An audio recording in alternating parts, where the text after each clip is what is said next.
Hello everyone, स्वागत है आप सभी का math in magic tips YouTube channel में। फ्रेंड्स, आज का यह वीडियो साइंस का वीवीआई सीबीटी क्वेश्चन का अगला पार्ट है, जिसमें हम आप सभी को बताने वाले हैं साइंस का ऐसे इम्पोर्टेंट वीवीआई सीबीटी क्वेश्चन जो कि पिछले मैट्रिक एग्जाम में बहुत बार पूछे गए हैं और आपकी मैट्रिक एग्जाम में पूछे जा सकते हैं।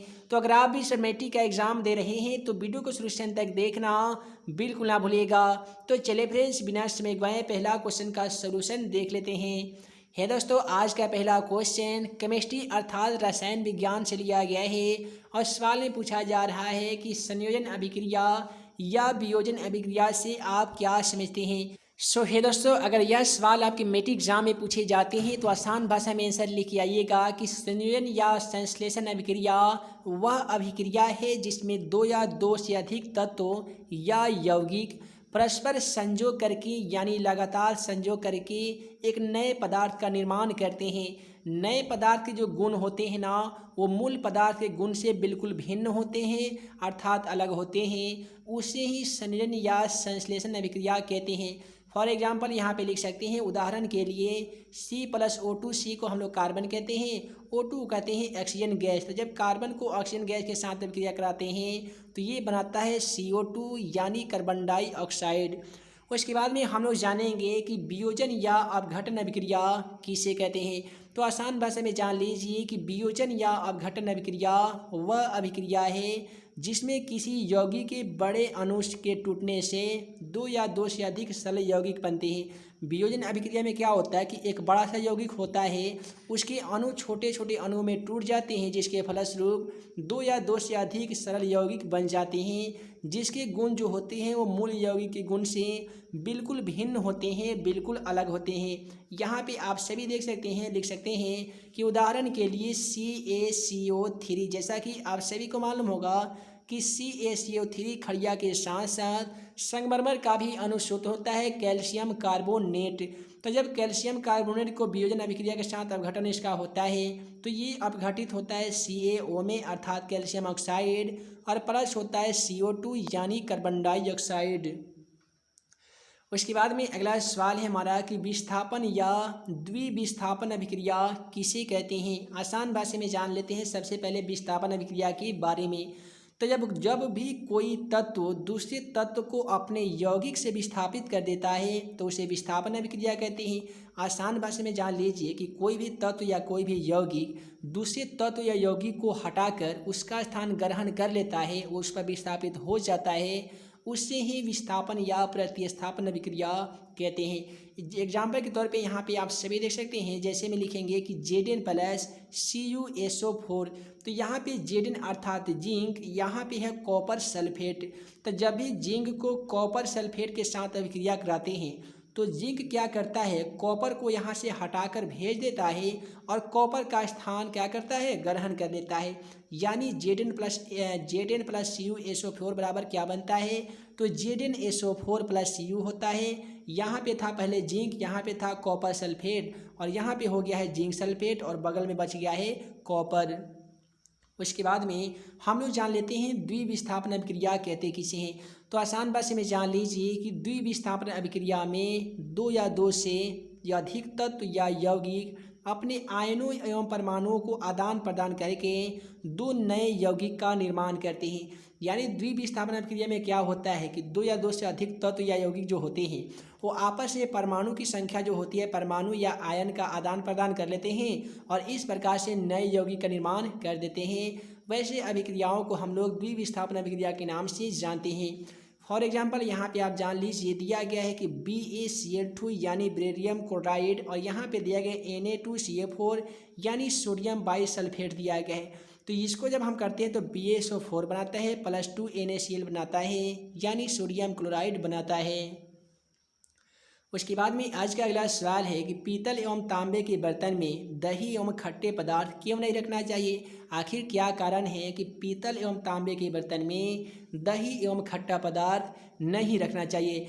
तो आसान भाषा में जान लीजिए कि यदि पीतल एवं तांबे के बर्तन में दही एवं खट्टे पदार्थ रख दिए जाएंगे ना, तो अम्ल की उपस्थिति में के कारण वे धातु की सतह से क्रिया कर विषैले यौगिक का निर्माण करेंगे, जो हमारे शरीर के लिए हानिकारक हो सकते हैं। इसलिए पीतल एवं तांबे के बर्तन में खट्टे पदार्थ को नहीं रखना चाहिए।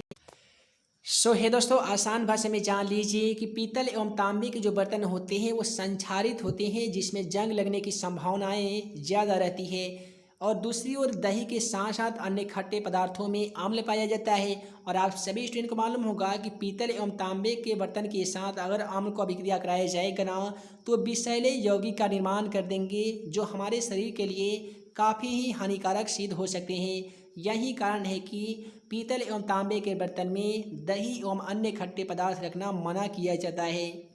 अगला सवाल है हमारा कि व्यंजक चूर्ण क्या है, इसके दो उपयोग लिखिए। आखिर व्यंजक चूर्ण होता क्या है, इसके दो उपयोग कौन कौन से होते हैं। तो आसान भाषा में जान लीजिए कि शुष्क बुझे हुए चूने CaOH का होल्टवाइज जो बुझा हुआ चूना का अनुसूत्र होता है, कुछ 40 डिग्री सेल्सियस तक गर्म करने पर ऊपर क्लोरीन गैस प्रवाहित करने पर व्यंजक चूर्ण बनता है। आइए इसका अनुसूत्र जान लेते हैं, व्यंजक चूर्ण कैसे बनता है। तो यहाँ पे दिखाई दे रहा होगा कि CaOH का होल्टवाइज दिया गया है, जिसे हम सभी बुझा हुआ चूना के नाम से जानते हैं। प्लस में दिया गया Cl2 को हम लोग कहते हैं क्लोरीन गैस। तो जब बुझा हुआ चूना को क्लोरीन गैस के साथ अभिक्रिया कराते हैं तो ये बनाता है CaOCl × Cl, अर्थात ये व्यंजक चूर्ण बनाता है। प्लस में H2 यानी जल भी बना देता है। अब इसका हम लोग जानते हैं कि व्यंजक चूर्ण का जो उपयोग होता है वो कौन कौन से कार्यों में किया जाता है। तो आप सभी जान लीजिए कि व्यंजक चूर्ण का उपयोग कागज़ एवं कपड़ों के व्यंजक बनाने में किया जाता है। उसके बाद में आप सभी स्टूडेंट लिखेंगे कि व्यंजक चूर्ण का उपयोग कीटनाशक के रूप में जल को शुद्ध करने में भी किया जाता है।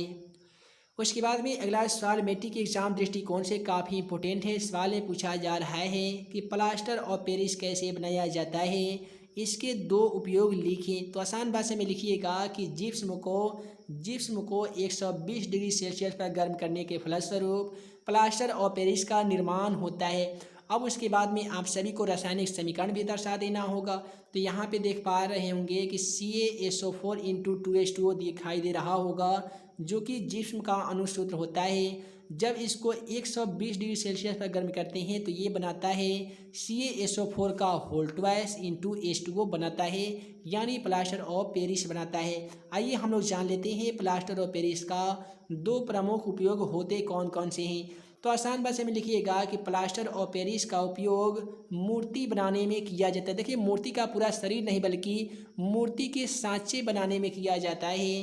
साथ ही हड्डियों को बैठाने या जोड़ने में भी प्लास्टर ऑफ पेरिस का इस्तेमाल किया जाता है। उसके बाद में अगला सवाल है हमारा कि सोडियम को क्यों केरोसिन तेल में डुबा कर रखा जाता है।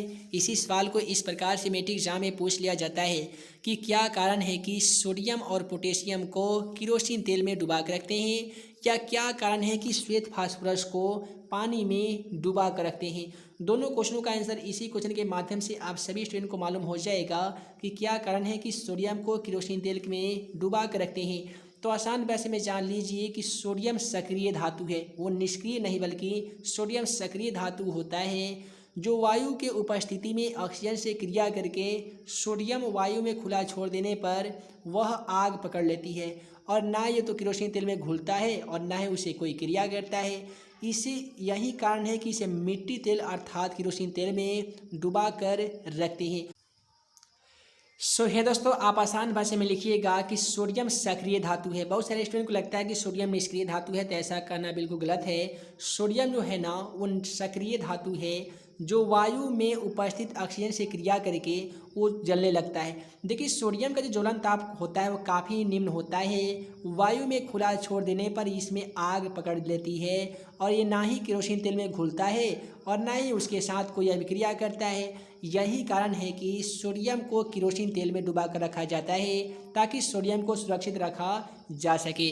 आप आसान भाषा में जान लीजिए कि सोडियम का ज्वलन ताप काफ़ी ही निम्न होता है। जो कमरे के समान ताप पर ही जलने लगता है। दूसरी ओर सोडियम केरोसिन तेल में अविलय होता है अर्थात घुलता नहीं है और साथ ही सोडियम केरोसिन तेल के साथ कोई अन्य क्रिया भी नहीं करता है। यही कारण है कि सोडियम को केरोसिन तेल के अंदर डुबा कर रखा जाता है। उसके बाद में अगला सवाल क्वेश्चन नंबर 7 काफ़ी इंपॉर्टेंट है। बोला जा रहा है कि एल्युमिनियम अत्यधिक अभिक्रियाशील धातु है। इसके अलावा इसका उपयोग खाने बनाने वाले बर्तन के रूप में क्यों किया जाता है। जैसा कि आप सभी ऑब्जेक्टिव में पढ़े होंगे कि इनमें से कौन सा धातु सबसे अभिक्रियाशील धातु है। तो एल्युमिनियम जिसका सांकेतिक चिन्ह Al होता है, यही वो धातु है जो सबसे ज़्यादा अभिक्रियाशील धातु होता है। तो सवाल में हमसे ये नहीं पूछा गया कि कौन सा धातु ज़्यादा अभिक्रियाशील होता है। सवाल हमसे सब्जेक्टिव पूछा गया है कि एल्युमिनियम सबसे अत्यधिक अभिक्रियाशील धातु होता है। इसके बावजूद भी, इसके अलावे भी इसका इस्तेमाल जो है, इसका जो उपयोग है वो खाना बनाने वाले बर्तन के रूप में किया जाता है। तो आसान भाषा में इसका आंसर लिखिएगा कि एल्युमिनियम एक मजबूत एवं सस्ता धातु है। यह ताप का सुचालक है लेकिन अधिक अभिक्रियाशील भी है।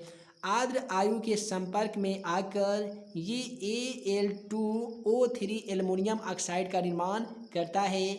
यह परत आर्द्र आयु से अभिक्रियाशील धातु के संपर्क में आने से रोकती है। साथ ही इसमें जंग भी नहीं लगती है। ठीक है, ये जंग लगने से भी इसे बचाती है।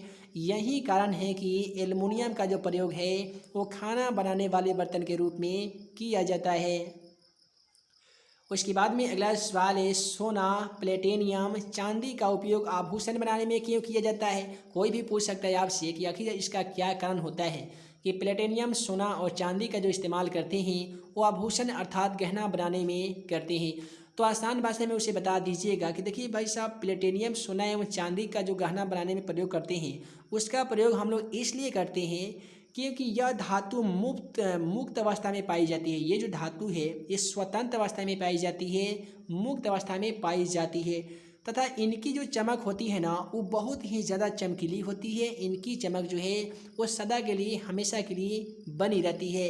इस धातु पर वायुमंडलीय जल वाष्प, ऑक्सीजन का अधिक प्रभाव भी नहीं पड़ता है। यही कारण है कि इन धातुओं का इस्तेमाल जो है वो गहना बनाने में अर्थात आभूषण बनाने में किया जाता है। उसके बाद में अगला सवाल है कि ऑक्सीजन और इथाइन के मिश्रण का उपयोग दहन वेल्डिंग के लिए अर्थात जो आग का जो वेल्डिंग होता है उसके लिए किया जाता है, जबकि इथाइन और वायु का मिश्रण का जो उपयोग है वो वेल्डिंग करने के लिए नहीं किया जाता है। आखिर इसका क्या कारण हो सकता है। तो आसान भाषा में जान लीजिए, एथाइन एक असंतृप्त हाइड्रोकार्बन है। यहाँ पे हाइड्रोकार्बन के नाम से एक बात याद आ गया है कि यहाँ पे एक सवाल भी पूछे जाते हैं कि हाइड्रोकार्बन क्या है। देखिए, हाइड्रो कुछ ऐसे सवाल है जो आपको क्वेश्चन में ही उसका आंसर मिल जाते हैं। जैसे हाइड्रोकार्बन को ही देख लीजिए, तो हाइड्रोकार्बन में दो तत्वों का नाम छिपा हुआ है, हाइड्रोजन और कार्बन। तो आप आसान भाषा में जान लीजिए कि हाइड्रोजन और कार्बन के मिश्रण को या हाइड्रोजन और कार्बन के मिलने से बने यौगिक को हाइड्रोकार्बन कहते हैं। अब ये जो हाइड्रोकार्बन होते हैं ये मुख्यतः दो प्रकार के होते हैं। एक होते हैं संतृप्त हाइड्रोकार्बन, दूसरा होते हैं असंतृप्त हाइड्रोकार्बन। तो यहाँ पे हम लोग जान लेते हैं कि इथाइन एक कौन से हाइड्रोकार्बन है, तो असंतृप्त हाइड्रोकार्बन है जो वायु के उपस्थिति में दहन करते हैं, यानी हवा की उपस्थिति में जलना शुरुआत कर देते हैं, जिससे पीले रंग की ज्वाला और काला धुआं उत्पन्न होता है। इस धुएं से ये धुआं जो होता है इसमें बहुत ही अत्यधिक मात्रा में कार्बन होता है। अपूर्ण दहन के कारण यह ऊष्मा ऊर्जा भी कम उत्पन्न करती है। इसीलिए एथाइन और वायु के मिश्रण का जो प्रयोग है वो वेल्डिंग में नहीं किया जाता है। अतः ऑक्सीजन और इथाइन के मिश्रण का दहन वेल्डिंग के लिए उपयुक्त माना जाता है। उसके बाद में अगला सवाल है, समजातीय श्रेणी क्या है। ये भी क्वेश्चन आपके एग्जाम के दृष्टिकोण से काफ़ी महत्वपूर्ण है कि समजातीय श्रेणी क्या है। आसान भाषा में जान लीजिए कि समजातीय श्रेणी वैसे यौगिकों की श्रेणी होती है जिसके सभी सदस्यों को किसी समान सूत्र से व्यक्त किया जाता है तथा किसी भी दो क्रमागत सदस्यों एवं अनुसूत्रों में CH2 का अंतर होता है।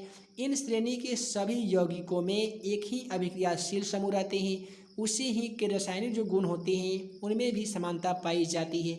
एग्जाम्पल के तौर पे अल्कोहल को देखिएगा ना, तो अल्कोहल में जो होता है अभिक्रियाशील समूह, सभी उसके अल्कोहल के सभी सदस्यों में एक ही अभिक्रियाशील समूह OH रहता है।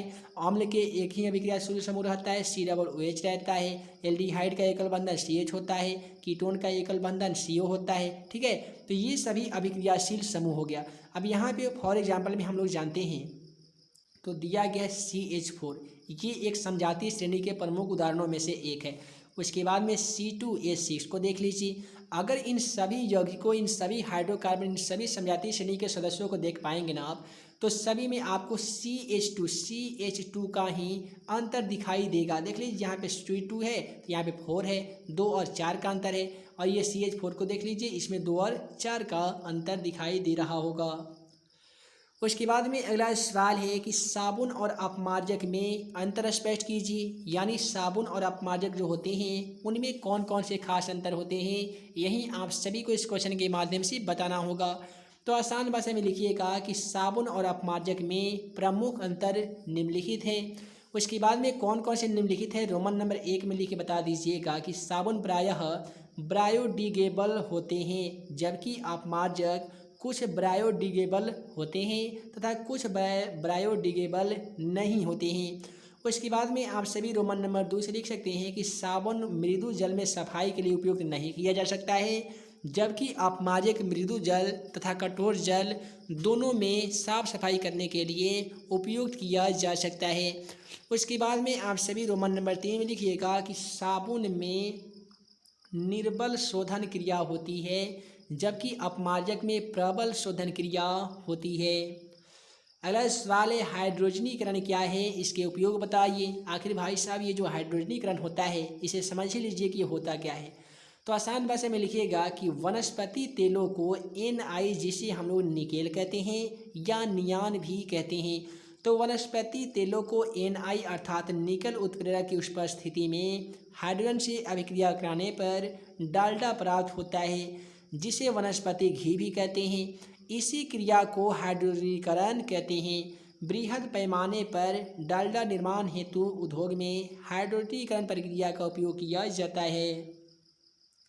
अगला सवाल है कि क्या कारण है कि आश्रित जल में विद्युत का चालन क्यों नहीं होता है, जबकि वर्षा जल में होता है। इसी सवाल को मैट्रिक एग्जाम में इस प्रकार से घुमा के पूछा था कि क्या कारण है कि आश्रित जल वर्षा जल का सुचालक होता है, जबकि विद्युत का सुचालक नहीं होता है। तो आसान भाषा में इसे जान लीजिए कि आश्रित जल आयनिन होता है। आश्रित जल जो होता है वो आयनिन होता है, अर्थात उसमें आयन होता है। और हम जानते हैं कि विद्युत धारा के आयनों का प्रवाह होता है, इसलिए आश्रित जल विद्युत का चालन नहीं करता है। दूसरी ओर वर्षा का जो जल होता है वो आयनित होता है, अर्थात इससे होकर आयनों का प्रवाह तुरंत हो जाता है, इससे होकर विद्युत का चालन भी हो जाता है। यही कारण है कि आश्रित जल वर्षा जल का चालन करता है किंतु विद्युत का चालन नहीं करता है। उसके बाद में आज का अगला सवाल है कि तत्व के इलेक्ट्रॉनिक विन्यास का आधुनिक आवर्त सारणी तत्व की स्थिति में क्या संबंध है। आसान भाषा में जान लीजिए कि किसी तत्व का इलेक्ट्रॉनिक विन्यास लिखने पर अंतिम कक्षा में इलेक्ट्रॉनों की संख्या आवर्त सारणी के सभी वर्गों को निरूपित करता है। जैसे सोडियम को हम लोग देखेंगे, Na का मतलब नेटियम होता है, जो सोडियम का लैटिन नेम होता है। तो Na अर्थात सोडियम का इलेक्ट्रॉनिक विन्यास लिखने पर अंतिम कक्षा में इलेक्ट्रॉन की संख्या 1 होती है। ठीक है, और इलेक्ट्रॉनों को इस संख्या 1 में रखा गया है। अतः एक आवर्त सारणी में सोडियम वर्ग Na 281, इसलिए एक वर्ग की संख्या इसमें क्या है, तो 1 है। अगला सवाल है कि जब लोहे के कील को कॉपर सल्फेट के विलयन में डुबोया जाता है तो विलयन का रंग क्यों बदल जाता है। काफ़ी सिंपल सवाल है कि जब लोहा का जो कील होता है उसे अगर हम सभी कॉपर सल्फेट के विलयन में डुबा देंगे तो ऑटोमेटिक विलयन का जो रंग होता है ना वो चेंज हो जाता है, वो बदल जाता है। इसका मुख्य कारण क्या होता है, आइए जान लेते हैं कि जब लोहे के कील को कॉपर सल्फेट में डुबाया जाता है तो कॉपर सल्फेट क्या करता है कि विलयन से कॉपर को विस्थापित कर देता है और उसे लंबा तार बना देता है, जिसे हम लोग तांबा कहते हैं। ठीक है, और यहाँ पे इस अभिक्रिया को आप ऐसे दर्शा सकते हैं Fe, जिसे हम लोग फेरम कहते हैं, जिसे हम लोग क्या कहते हैं, लोहा भी कहते हैं। और यहाँ पे दिया है कॉपर सल्फेट CuSO4, ये दोनों के साथ जब आपस में अभिक्रिया कराएंगे तो ये जो फेरम है लोहा, ये कॉपर को उठा के यहाँ पे फेंक देगा और उसका स्थान ग्रहण कर लेगा। तो ये होगा Fe+CO4। तो यहाँ पे बनाएगा FeSO4 और फेंक देगा किसको, तो कॉपर को। उसके बाद में आप सभी बता सकते हैं कि इस अभिक्रिया के फलस्वरूप कॉपर सल्फेट के विलयन का नीला रंग गायब हो जाता है तथा विलयन का रंग जो होता है वो हल्का हरा हो जाता है। अगला सवाल नंबर 16 को देख लीजिए कि गर्म जल का टैंक बनाने में तांबे का प्रयोग किया जाता है, इस्पात का नहीं किया जाता है।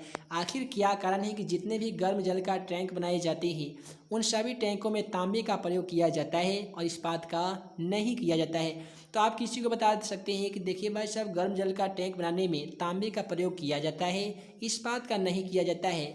ऐसा इसलिए किया जाता है क्योंकि कॉपर ऊष्मा का सुचालक होता है, कॉपर ऊष्मा का सुचालक होता है, जबकि इस्पात जो लोहा की एक मिश्र धातु है ऊष्मा का अच्छा चलन भी नहीं करता है। एवं हम जानते हैं कि लोहा इस्पात वाष्प अथा गर्म जल के साथ अभिक्रिया कर लोहा हाइड्रोक्साइड का निर्माण करता है।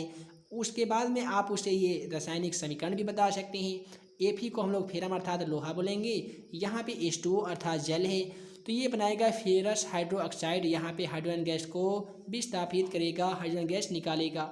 उसके बाद में आप बता दीजिएगा कि जिसके फलस्वरूप लोहा का अपक्षय होना प्रारंभ हो जाता है, शुरू हो जाता है। यही कारण है कि गर्म जल का टैंक बनाने में तांबे का प्रयोग किया जाता है किंतु इस्पात लोहा तथा मिश्र धातु का प्रयोग नहीं किया जाता है।